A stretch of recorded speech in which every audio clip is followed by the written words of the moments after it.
Hatchet by Gary Paulson, Chapter 11. There were these things to do. He transferred all the eggs from the small beach into the shelter, reburying them near his sleeping area. It took all his will to keep from eating another one as he moved them, but he got it done, and when they were out of sight again it was easier. He added wood to the fire and cleaned up the camp area. A good laugh that, cleaning the camp. All he did was shake out his anorak and hang it in the sun to dry the berry juice that had soaked in, and smooth the sand where he slept. But it was a mental thing.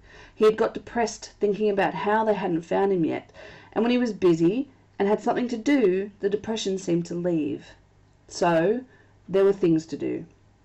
With the camp squared away, he brought in more wood. He had decided to always have enough on hand for 3 days, and after spending one night with the fire for a friend, he knew what a staggering amount of wood it would take. He worked all through the morning at the wood, breaking down dead limbs and breaking or chopping them in smaller pieces, storing them neatly beneath the overhang. He stopped once to take a drink at the lake, and in his reflection he saw that the swelling on his head was nearly gone. There was no pain there, so he assumed that had taken care of itself. His leg was also back to normal, although he had a small pattern of holes, roughly star-shaped, where the quills had nailed him, and while he was standing at the lake shore taking stock, he noticed that his body was changing. He had never been fat, he had never been slightly heavy, with a little extra weight, just above the belt, at his sides. This was completely gone, and his stomach had caved into the hunger, and the sun had cooked him past burning, so he was tanning. And with the smoke from the fire, his face was starting to look like leather.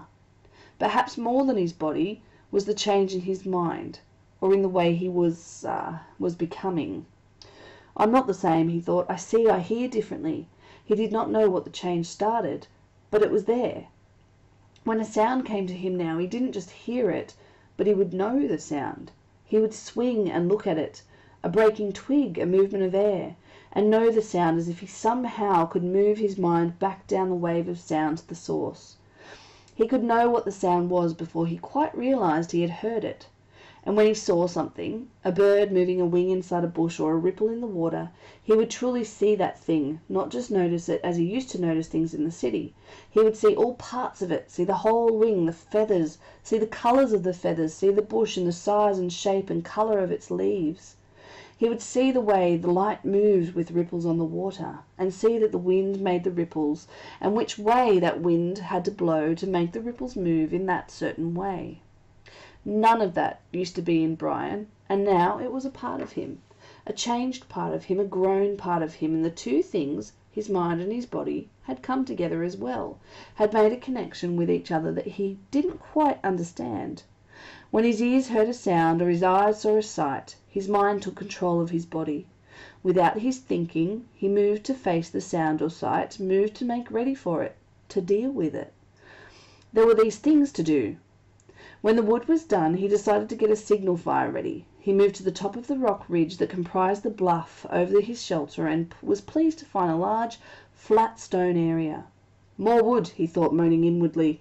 He went back to the fallen trees and found more dead limbs, carrying them up on the rock till he had enough for a bonfire. Initially he had thought of making a signal fire every day, but he couldn't. He would never be able to keep the wood supply going. So while he was working, he decided to have the fire ready, and if he heard an engine, or even thought he heard a plane engine, he would run up with a burning limb and set off the signal fire. Things to do. At the last trip to the top of the stone bluff with wood, he stopped, sat on the point overlooking the lake, and rested. The lake lay before him 20 or so feet below, and he had not seen it this way since he had come in with the plane. Remembering the crash, he had a moment of fear, a breath-tightening little rip of terror, but it passed, and he was quickly caught up in the beauty of the scenery. It was so incredibly beautiful that it was almost unreal. From his height, he could see not just the lake, but across part of the forest, a green carpet, and it was full of life. Birds, insects, there was a constant hum and song. At the other end of the bottom of the L there was another large rock sticking out over the water, and on top of the rock a snaggly pine that somehow found food and had grown, bent and gnarled. Sitting on one limb was a bluebird with a crest and sharp beak, a kingfisher. He thought of a picture he had seen once, which left the branch while he watched and dived into the water. It emerged a split part of a second later. In his mouth was a small fish, wiggling silver in the sun. It took the fish to a limb, juggled it twice, and swallowed it whole. Fish. Course, he thought, there were fish in the lake, and they were food. And if a bird could do it... He scrambled down the side of the bluff and trotted to the edge of the lake, looked down into the water. Somehow it had never occurred to him to look inside the water, only at the surface. The sun was flashing back up into his eyes, and he moved off to the side and took his shoes off and waded out 15 feet. Then he turned and stood still with the sun at his back and studied the water again. It was, he saw after a moment, literally packed with life. Small fish swam everywhere, some narrow and long, some round, most of them 3 or 4 inches long, some a bit larger and many smaller. There was a patch of mud off to the side, leading into deeper water, and he could see old clam shells there. So there must be clams.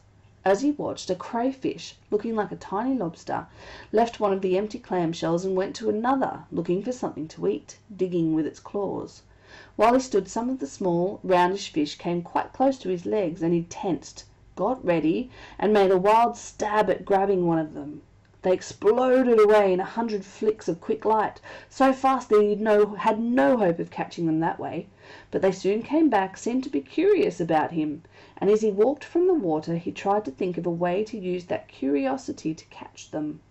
He had no hooks or string, but if he could somehow lure them into the shallows, and make a spear, a small fish spear, he might be able to strike fast enough to get one.